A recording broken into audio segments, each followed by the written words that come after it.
बिस्मिल्लाहिर्रहमानिर्रहीम, अस्सलाम वालेकुम। मैं असदुल्ला खान हूँ। तीन चार चीज़ों पे बात कर लेते हैं। एक तो तहरीक लब्बैक के हवाले से बड़े बड़े फैसले हुए हैं और उस पर अमल दरामद शुरू हो गया है और ये यकीनन तहरीक लब्बैक के लिए, उनके वर्कर्स के लिए बिल्कुल अच्छी खबर नहीं है। क्या फैसले हुए हैं, क्या इल्ज़ामात लगाए गए हैं, क्या चीज़ें हो रही हैं इस वक्त ज़रा, और क्या होने जा रहा है, इस पर थोड़ी सी बात करते हैं। फिर आज एक बहुत ही शानदार कॉलम लिखा है जिसका उन्वान है खुशामद नहीं आर्ट। मोहम्मद हनीफ साहब ने बीबीसी पे एक कॉलम लिखा है, उसके ही चंद लाइनें मैं आपके साथ ज़रूर शेयर करता हूँ। मौलाना फजल रहमान साहब को ट्रैप किया गया। ऐसा लगता है कि उनको किसी ने मंसूबा बनाया था कि जलील कराना है।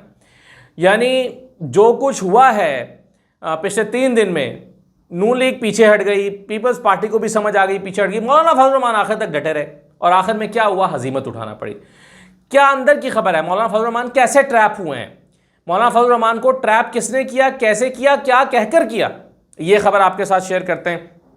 और इसके अलावा आज अभी यानी जो जिस वक्त मैं ये रिकॉर्ड कर रहा हूँ वीडियो, तो अडयाला जेल में पाकिस्तान तहरीक इंसाफ की सारी लीडरशिप जो है वो गई हुई है मिलने के लिए इमरान खान साहब से, जिसमें चीफ मिनिस्टर भी शामिल हैं, सोहेल अफरीदी भी शामिल हैं, सलमान अकरम राजा हैं, इमरान खान की बहनें हैं। अब देखते हैं कि मुलाकात होती है नहीं होती, वहाँ से क्या अपडेट निकलती है। तो इस पर तो हम अगली वीडियो में बात करेंगे कि क्या हुआ, क्या मुलाकातें हुई, क्योंकि अभी इस वक्त मुलाकात जारी है और शायद 4 बजे तक, 4, साढ़े 4, 5 बजे तक इस पर अपडेट्स आएंगी। लेकिन बाकी चीज़ों पर ज़रा हम डिस्कशन पहले कर लेते हैं। देखिए, सबसे पहले तो मैं आपके साथ कॉलम शेयर करता हूँ ना, जो मोहम्मद हनीफ साहब ने लिखा है, जिसका उन्वान है खुशामद नहीं आर्ट। वो कहते हैं कि खुदारा इसे खुशामद मत कहें, बेहतर होगा कि इसे सफारतकारी भी ना कहा जाए। शहबाज शरीफ ने शर्म शेख में 5.5 मिनट में जो कर दिखाया वो एक फ़न पारा था। फ़न पारा, आर्ट की बेहतरीन मिसाल। उसे बच्चे स्कूलों में देखा करेंगे। वो सरकारी अफसरान की ट्रेनिंग स्कूलों में सिलेबस में शामिल होगा। आर्ट गैलरीज में नुमाइश होगी। शादियों पर DJ my favourite field marshal वाले जुमले को म्यूज़िक पर सेट करेंगे और मस्त माहौल बना देंगे। अगर आपका ख्याल है कि मैं मुबालगा आराई कर रहा हूं तो दोबारा सोचें कि मुबालगा आराई वो कर रहे थे या मैं। वो लिखते हैं कि अगर यकीन नहीं आता तो शहबाज शरीफ और ट्रंप वाली वीडियो दोबारा देखें। मैंने रिवाइंड करके देखी, आवाज़ बंद करके देखी, फिर एक 11 साला बच्चे को दिखाई, वो भी मबहूत होकर सुनता रहा। कभी मेरी तरफ देखे, कभी शहबाज शरीफ और सदर ट्रंप की जोड़ी की तरफ देखे और हैरत के साथ सर हिलाता जाए। बंद कमरों में हर कोई छोटी छोटी खुशामद कर लेता है। पब्लिक फोरम पर भी नपे तुले अंदाज में सिपासनामे पेश किए जाते हैं। लेकिन फ़नकार का असली इम्तहान उस वक्त होता है जब स्टेज बड़ा हो और सुर संगीत को समझने वाले सामने बैठे हों। गजा में 2 साल की खून आशाम तबाही के बाद सदर ट्रंप अमन मुआहदे का मलबा सजाते हैं, अमन मुआहदे का मेला सजाते हैं और दुनिया में मसला कोई भी हो, सदर ट्रंप उसका हल ऐसे ही ढूंढते हैं कि हर चीज़ उनकी ज़ात के गिर्द घूमे, जैसे आज मेरे मुन्ने की सालगिरह है। शर्म शेख में बादशाह बैठे हैं, शहजादे, तुर्की के मर्द आहन, मिस्र के डिक्टेटर, बरतानिया, फ्रांस, इटली के मुंतखब हुक्मरान, लेकिन इस दरबार में उनको कोई नहीं भाता। वो पहले अपने फेवरेट फील्ड मार्शल को याद करते हैं और फिर हमारे वज़ीर आज़म से मुखातिब होकर कहते हैं कि जो खूबसूरत बातें तुमने मुझसे पहले की थी वो ज़रा दोबारा सुनाओ। यानी इतने लोगों में से उन्होंने शहबाज शरीफ को तकरीर की दावत दी। क्यों? क्योंकि शहबाज शरीफ का ये मैच फिक्स था। उन्हें पता था कि शहबाज शरीफ क्या बात करेंगे। अगर ये सीन किसी फिल्म में होता तो यहाँ पर वायलिन बजने लगते, गुलाब के फूलों की डालियाँ एक दूसरे की तरफ झुकने लगती। वाह! राज और न्याज की बातें फिर भरी महफिल में कहने पर शायद महबूब शर्मा जाता, लेकिन शहबाज शरीफ बड़े एतमाद के साथ माइक पर आए। सलामु अलैकुम और गुड इवनिंग के बाद इधर उधर देखकर एक आध ब्रदर लीडर का नाम लिया, लेकिन 30 सेकंड में ही जान गए कि साहब का मूड क्या है और आगाज़ ही अपने नोबेल पीस प्राइज़ वाले आइटम नंबर से किया। तालियां बजी, फिर सामईन में बैठे अपने ब्रदर लीडरों को देखा, उनका नाम लिया। आपने नोट किया होगा जैसे ही उन्होंने 2-3 नाम लिए, सदर ट्रंप का चेहरा थोड़ा उतरना शुरू हो गया। सदर ट्रंप उनके पीछे खड़े थे, लेकिन बड़े फनकार के सर के पीछे भी एक आंख होती है। शहबाज शरीफ ब्रदर लीडरों के नाम भूलकर पलटे। सदर ट्रंप को मसीहा साबित करने वाले मर्दों की तरफ इस दफ़ा तान लंबी लगाई। 7 नहीं 8 जंगें, लाखों लोगों की जिंदगियां इंडिया पाकिस्तान में बचाई, लाखों जिंदगियां मशरिक़ वुस्ता में बचाई। पता नहीं आपने कैसे दाद दी। मेरे अंदर से कराची वाला बोल पड़ा कि अबे बस कर, रुलाएगा क्या। लेकिन सच्चा फनकार अपनी फनकारी से खुद कभी मुतासर नहीं होता, इसलिए शहबाज शरीफ रुके नहीं और एक ऊंचा लेकिन बारीक सुर लगाया। इंडिया पाकिस्तान की जंग, दो न्यूक्लियर पावर्स अगर सदर ट्रंप ना रुकवाते तो शायद कोई भी ना बचता। हर अमरीकी अपने आप को थोड़ा बहुत सुपर हीरो समझता है और सदर ट्रंप ने तो पूरी दुनिया को तबाही से बचा लिया। बड़े दरबार में कसीदा पढ़ना एक पुरानी रिवायत है। इख्तिताम इसका दुआया होता है। गालिब अपने बादशाह से वजीफ़ा बढ़वाने की कोशिश में फरमा गए थे, तुम सलामत रहो 1000 बरस, हर बरस के हों दिन 50,000। शहबाज शरीफ गालिब को भी मात दे गए और सदर ट्रंप को फॉर एवर ताबद रहनुमाई की दुआ कर गए। उसके बाद जब ट्रंप ने कहा कि मुझे इतनी उम्मीद नहीं थी और अब कहने को तो क्या रह गया है, यानी ट्रंप ने कहा था आई डिडंट एक्सपेक्ट दैट, यानी इतना नहीं एक्सपेक्ट कर रहा था। ठीक है, जो आपने करना था ये मुझे पता था, लेकिन इतना नहीं। तो उन्होंने कहा कि घर चलते हैं तो मुझे उसके बाद जब ट्रंप ने कहा कि मुझे इतनी उम्मीद नहीं थी और अब कहने को क्या रह गया है, घर चलते हैं, तो मुझे खदशा हुआ कि वो शहबाज शरीफ को भी साथ अपने घर लेकर जा रहे हैं ताकि उनकी बातें खातून अव्वल को भी सुनवा सकें। लेकिन शहबाज शरीफ को लौट कर घर आना था, सो आ गए, क्योंकि सदर ट्रंप के फेवरेट फील्ड मार्शल तो घर ही बैठे थे। तो ये जनाब फरमाया, जो कॉलम लिखा हनीफ साहब ने, खुशामद नहीं आर्ट, और खराज तहसीन पेश किया जिस तरह से शहबाज शरीफ साहब ने 25 करोड़ आवाम की तजलील करवाई। और उसके बाद डोनाल्ड ट्रंप ने जिन अल्फाज में अपनी खुशामद को याद किया और कहा कि दुनिया के बड़े बड़े लीडर जो हैं वो आकर जो है वो, अब मैं अल्फाज भी दोहराना नहीं चाहता जो उन्होंने इस्तेमाल किए, तो ये होता है खुशामदियों का हाल। और सदर ट्रंप की तारीफ़ कर देते एक आध जुमले में, लेकिन असल मुद्दे पे भी बात करते। लेकिन जिस तरह से खुशामद, जिस नंगी तरीके से बेशर्मी के साथ खुशामद की, उस पर पूरी कौम का सर शर्म से झुका है। आ जाइए तहरीक लब्बैक के मामले पर फैसले हुए हैं बड़े बड़े, इजलास हुए हैं बड़े बड़े, और उन इजलासों में एक ही चीज़ का फैसला हुआ है, डिसमेंटल। अगर मैं पूरे फैसले को एक लफ्ज़ दूँ तो वो है कि डिसमेंटल, यानी इस जमात को डिसमेंटल करना है, ख़त्म करना है, इसका ढांचा तबाह करना है, इसकी लीडरशिप को उठाना है, गिरफ्तारियां डालनी हैं, मुकदमे बनाने हैं, ढांचा स्ट्रक्चर बिल्कुल ख़त्म कर देना है। इनके ज़ेरे इस्तेमाल मसाजिद को ताले लगाने हैं, जाहिर है वो खुल जाएंगी, फिर कोई और इंतज़ामिया उसको खोलेगी, लेकिन इनके ज़ेरे इंतज़ाम वो नहीं रहेंगी। गिरफ्तारियां करनी है A tier leadership, B tier, second tier, first tier, second tier leadership की, और ये सारे काम शुरू हो गए हैं। कानूनी कार्रवाइयाँ, गिरफ्तारियाँ, 2700 लोग उठा लिए गए हैं, 2700 लोग, और मज़ीद छापे मारे जा रहे हैं। क्रैकडाउन शुरू हो चुका है। जमात पर पाबंदी की सिफारिश कर दी गई है कि इस जमात पर पाबंदी लगा दी जाए, ये कलअदम जमात करार दे दिया जाए। ये पाकिस्तान की में अपनी सियासत या कोई भी काम नहीं कर सकती। गिरफ्तारियाँ शुरू हो चुकी हैं, जैसा मैंने बताया। इन पर इल्ज़ामात हैं कि 25 से ज़ायद इबादत गाहों पर इन्होंने हमले किए, उन्हें जला डाला, और कानून नाफिज करने वाले इदारों पर जो हमले हैं वो अपनी जगह पर हैं, पुलिस एहलकारों पर हमले अपनी जगह पर हैं। इससे बड़ा जुर्म क्या होगा कि आप अक़लियतों के लिए ज़मीन तंग कर दें और वो बेचारे हर वक्त डरते रहें कि कोई उठेगा और मुझ पर कुफ्र का फतवा लगाएगा, काबिले कत्ल करार देगा, वाजिबुल कत्ल करार देगा, और मेरी ज़िंदगियाँ महफूज नहीं होंगी। तो अगर अक़लियतें महफूज नहीं हैं और जिस गिरोह के हाथों महफूज नहीं है, उसके ख़िलाफ़ ये कार्रवाई अमल में लाना तो ज़रूरी था, क्योंकि एक चीज़ की हद होती है। आप किसी, यानी इतने लोगों को कत्ल किया गया, आपने उनको हीरो बनाया। सलमान तासीर को कत्ल किया गया, कत्ल करने वाले को आपने हीरो बनाया, और उसकी बुनियाद पर पूरी आपने खड़ी कर दी, जमात खड़ी कर दी, और उसे जो है वो इस तरह के और वाक़यात करने वालों को आपने हीरो बनाया। यानी आप अदालत हैं, आप काजी हैं। काजी का तसव्वुर क्या है फिर? काजी का तसव्वुर इस्लाम ने फिर क्यों दिया है अगर फैसला एक फ़र्द वाहिद ने करना है? तो अगर काजी मौजूद है और काजी की अदालत में मामला जाता है तो वो फिर जो फैसला दे, अगर इंसाफ पर और हक पर मबनी देगा तो ठीक, नहीं देगा तो खुदा से जजा पाएगा, लेकिन वो काजी वक्त है, उसका फैसला मानना पड़ेगा। तो इन मामलात को मैं पहले भी कह चुका हूँ, तफसील में नहीं जाता, मैं आगे दूसरे मौज़ूआत की तरफ बढ़ना चाहता हूँ, लेकिन मैं पहले भी कह चुका हूँ कि जजों पर भी इतना दबाव डाला गया कि जजों को भी अपनी जानों के लाले पड़े। तो इस तरह के गिरोहों को आप मुआशरे में, अनफॉर्चुनेट था कि थपकी देकर परवान चढ़ाया गया सियासी मकासद की खातिर।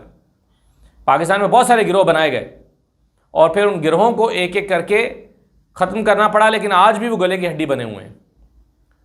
तो अब फैसला हुआ है इसी तरह से इस जमात के बारे में भी कि डिसमेंटल करना है। अल्लाह करे कि ये इस फैसले, ये आर्जी फैसला ना हो और कल को कोई और आकर ये ना कहे कि नहीं नहीं इनकी तो हमें ज़रूरत है, इनसे तो हमने 20-20 हज़ार वोट तोड़वाने हैं एक सियासी जमात के, तो ये ना हो।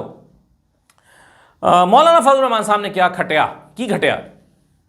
क्या हासिल किया मौलाना फजल रहमान साहब, यानी हजीमत और शर्मिंदगी के सिवा उनके हाथ क्या आया। आप देखें, मालिक साहब ने खबर दी है। मालिक साहब कहते हैं कि मौलाना फजल रहमान साहब से ये बात तो तय हो गई थी या वो राज़ी थे कि ठीक है मैं ये सब करता हूँ, मुझे गवर्नरशिप ऑफ़र कर दी जाए। और इस सिलसिले में जरदारी साहब से भी बात हो गई थी। मालिक साहब की खबर ये कि जरदारी साहब से भी बात हो गई थी कि गवर्नरशिप जो है वो मौलाना फजल रहमान साहब को दे दें।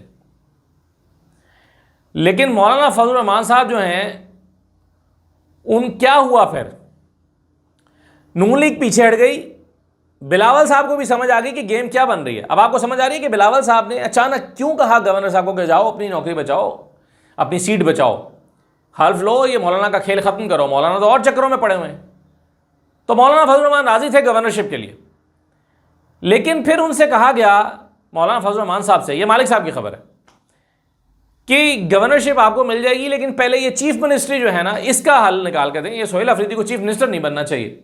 मौलाना ने कहा कि बेफिक्र हो जाए, मैं हाजिर, मैं खदमत के लिए हमेशा हाजिर हूँ, अब भी हाजिर हूँ। मौलाना फजल रहमान साहब ने कहा कि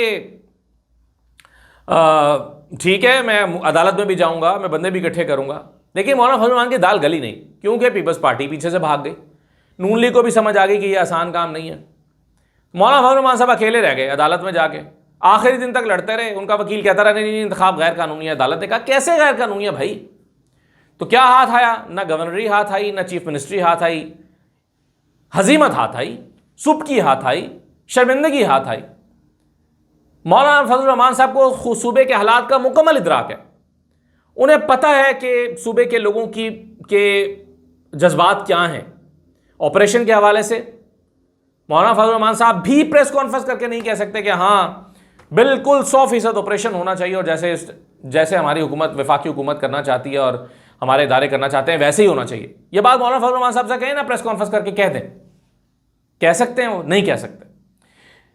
नून लीग की केपी की लीडरशिप भी नहीं कह सकती।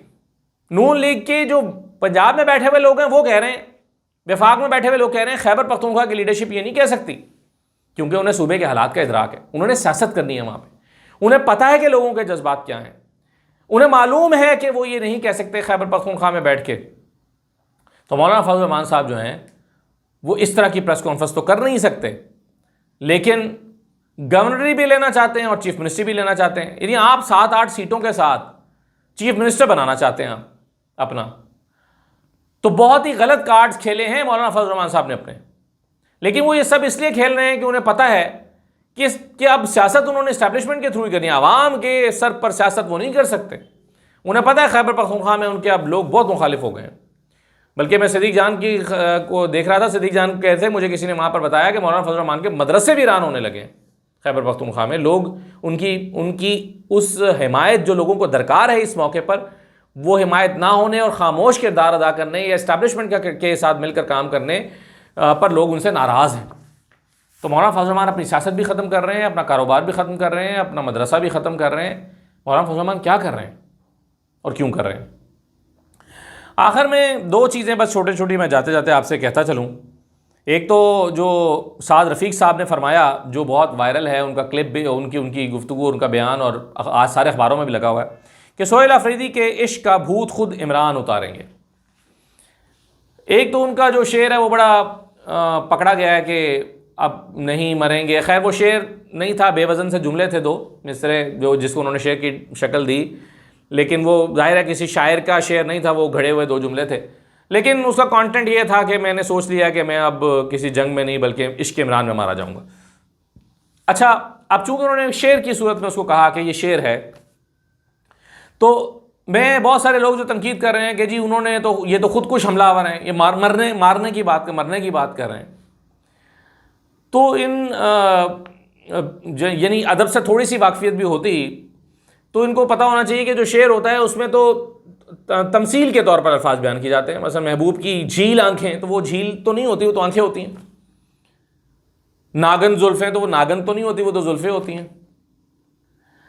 तो मारा जाना, किसी के इश्क में मारा जाना, इसका मतलब हकीकी तौर पे मारा जाना नहीं होता। इसका मतलब है कि मेरा भाई, मैं आपके ताबे हूं, मैं आप पर कुर्बान, मैं आप पे ताबे हूं, जो कहेंगे वो करूंगा, जैसे कि जो पॉलिसी होगी उस पर अमल दरामद करूंगा। लेकिन वो जो नादान, जो जिनको तशबीहात का भी अंदाज़ा नहीं है, इस्तारों की भी समझ नहीं है, वो फिर उसकी तशरीह ये कर बैठे हैं कि जी इश्क इमरान में मैं तो मारा जाऊंगा। वो कहते हैं ये तो खुदकुश हमलावर है, मरने मारने की बात कर रहा है। तो क्या कहें ऐसे लोगों की समझ पर। बहरहाल साद रफ़ीक साहब तो वो शख्स हैं जिन्होंने खुद चीफ मिनिस्टर बनने की कोशिश की, जो समझते थे मुख्तलिफ मौके पर कि उनको चीफ मिनिस्टर बनाया जाना चाहिए पंजाब का, लेकिन उनके हिस्से में ये बात इसलिए नहीं आया क्योंकि उनके नाम के साथ शरीफ नहीं लगता। तो अब वो कह रहे हैं कि सुहेल अफरीदी के इश्क का भूत खुद इमरान खान उतारेंगे।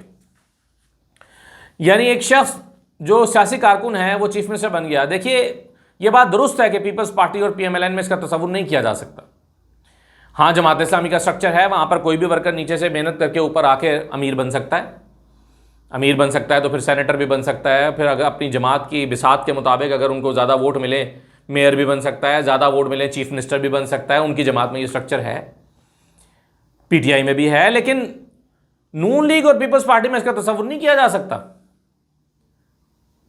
कि आप सोचें ना कि चीफ मिनिस्टर पंजाब लगना है तो या तो नवाज शरीफ होंगे, या शहबाज शरीफ होंगे, या मरीम नवाज होंगी, या फिर जुनेद सफदर होंगे, ख्वाजा आसिफ या साद रफीक, या सीनियर तरीन लीडरशिप में से कोई जिन्होंने सारी उम्र गुजार दी है पार्टी की वफादारी में, उनको कुछ मिल जाएगा, चीफ मिनिस्ट्री मिल जाएगी, तो ये मुमकिन नहीं है।